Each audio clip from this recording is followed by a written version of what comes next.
Eu estava intimidado. Havia passado mais de 2 décadas no FBI, incluindo 15 anos negociando a libertação de reféns em Nova York, nas Filipinas e no Oriente Médio, e tinha chegado ao auge da minha carreira.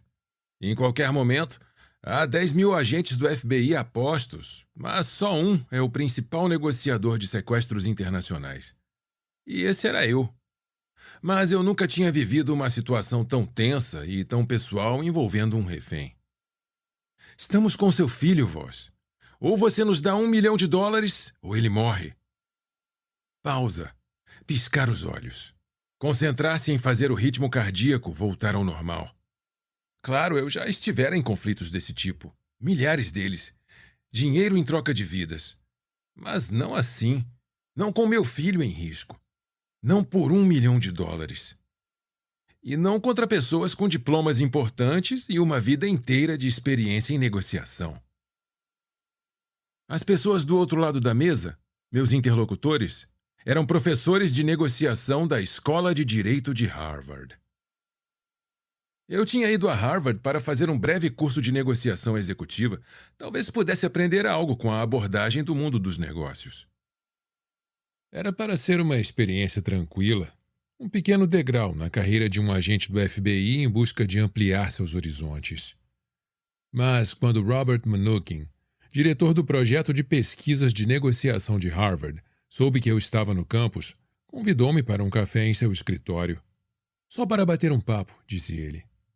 Eu me senti honrado e assustado.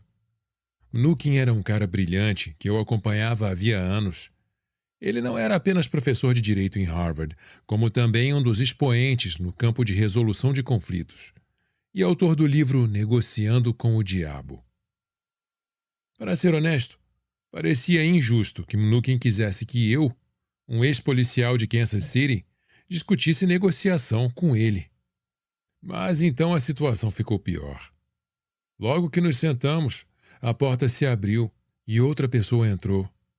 Era Gabriela Bloom, também professora de Harvard e especialista em negociações internacionais, conflito armado e contra-terrorismo, que tinha passado 8 anos como negociadora do Conselho de Segurança Nacional Israelense e das Forças de Defesa de Israel, FDI. Em dado momento, a secretária de Mnuchin entrou e pôs um gravador sobre a mesa. Mnuchin e Bloom sorriram para mim. Haviam me pregado uma peça. Estamos com seu filho, vós. Ou você nos dá US$ 1 milhão, ou ele morre, disse Mnuchin, sorrindo. Eu sou o sequestrador. O que você vai fazer?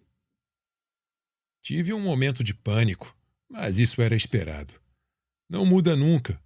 Mesmo depois de 2 décadas negociando vidas humanas, você ainda sente medo. Ainda que se trate de uma simples encenação. Procurei me acalmar.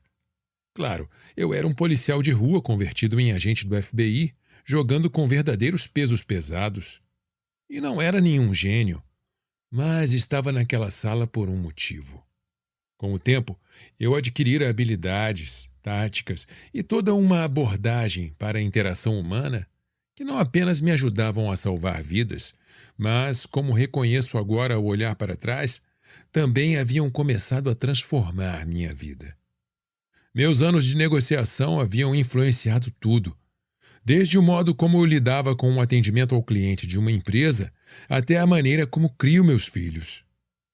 Vamos lá, me dê o dinheiro ou eu corto a garganta de seu filho agora, disse Mnuchin, impaciente. Eu o encarei longamente. Em seguida, sorri. Como eu deveria fazer isso? Mnuchin fez uma pausa.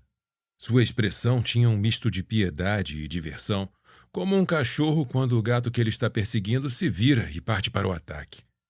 Era como se estivéssemos jogando jogos diferentes, com regras diferentes.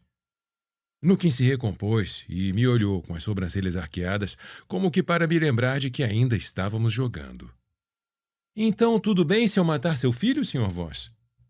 Sinto muito, Robert, mas como posso saber se ele ainda está vivo? Disse eu, usando um pedido de desculpas e o primeiro nome do meu interlocutor, semeando mais cordialidade no diálogo com o intuito de complicar sua artimanha para me intimidar. Eu de fato sinto muito, mas como posso dar a você qualquer quantia agora? Ainda mais US$ 1 milhão, se eu sequer sei que meu filho está vivo. Foi um espetáculo e tanto ver um homem brilhante como Nukem confuso por causa daquela suposta resposta ingênua. Acho que foi assim que ele a encarou. No entanto, minha jogada não tinha nada de tola. Eu estava empregando o que tinha se tornado uma das mais poderosas ferramentas de negociação do FBI: a pergunta aberta. Hoje, após alguns anos desenvolvendo táticas como essa para o setor privado em minha empresa de consultoria, chamamos a estratégia que usei naquele dia de perguntas calibradas. Indagações que o outro lado é capaz de responder, mas para as quais não há respostas fixas. Ganha-se tempo com isso. As perguntas dão a seu interlocutor a ilusão de controle. Ele tem as respostas e o poder, afinal de contas. Tudo isso ocorre sem dar ao outro lado a menor pista de como ele está sendo manipulado. Nukem, previsivelmente, começou a se atrapalhar, porque a estrutura da conversa tinha mudado. Eu respondera à ameaça dele de assassinar meu filho com questões de logística em torno da obtenção do dinheiro, de como ele resolveria meus problemas. A cada ameaça e a cada exigência que ele fazia, eu perguntava como deveria ele pagar e como saberia que meu filho estava vivo.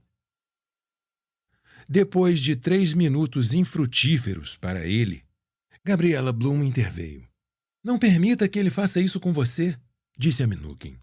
"Bem, tente você", disse ele, jogando a toalha. Gabriela entrou no jogo. Ela era mais firme, devido aos anos no Oriente Médio, mas ainda estava usando o ângulo da intimidação, e tudo o que conseguiu foi que eu fizesse as mesmas perguntas. Nukem voltou à sessão, mas também não chegou a lugar algum. Seu rosto começou a ficar vermelho de frustração. Percebi que a irritação estava bloqueando seu raciocínio, então falei, tirando-o daquele sufoco. "Tudo bem, Bob, tudo bem. Basta por hoje." Ele concordou. Meu filho viveria para ver mais um dia. "Muito bem", disse ele. "Talvez o FBI tenha algo a nos ensinar." Eu fizera mais do que apenas me manter firme diante de duas distintas autoridades de Harvard. Levara a melhor e saíra por cima. Mas teria sido apenas um feliz acaso. Ao longo de mais de 3 décadas, Harvard se consagrara como o epicentro mundial da teoria e da prática de negociação. Tudo o que eu sabia sobre as técnicas que usávamos no FBI era que elas funcionavam. Nos 20 anos que passei ali, criamos um sistema que resolveu com êxito quase todos os sequestros em que o aplicamos. Mas não tínhamos grandes teorias. Nossas técnicas eram fruto de um aprendizado experimental. Foram desenvolvidas por agentes em campo, negociando em meio a crises e compartilhando histórias sobre o que deu certo e o que falhou. Era um processo interativo e não intelectual, enquanto aprimorávamos as ferramentas que usávamos dia após dia. E era urgente. Nossas ferramentas tinham que funcionar, porque senão alguém morria. Mas por que funcionavam? Essa foi a pergunta que me atraiu a Harvard. Aquele escritório com Nukem e Gabriela Bloom. Faltava-me confiança fora de meu mundo limitado. Mais que tudo, eu precisava articular meu conhecimento e aprender a combiná-lo com o deles. E estava claro que tinham algum. Assim eu talvez pudesse entender, sistematizar e expandir o que sabia. Sim, nossas técnicas funcionavam com mercenários, traficantes de drogas, terroristas e assassinos brutais. Mas eu me perguntava, e com seres humanos normais? Como eu logo descobriria nos corredores de Harvard, nossas técnicas faziam muito sentido do ponto de vista intelectual e funcionavam em qualquer situação. Constatou-se que nossa abordagem para negociações era capaz de estimular interações humanas produtivas em todos os ambientes e em todas as relações pessoais. Este audiolivro é sobre como essa abordagem funciona.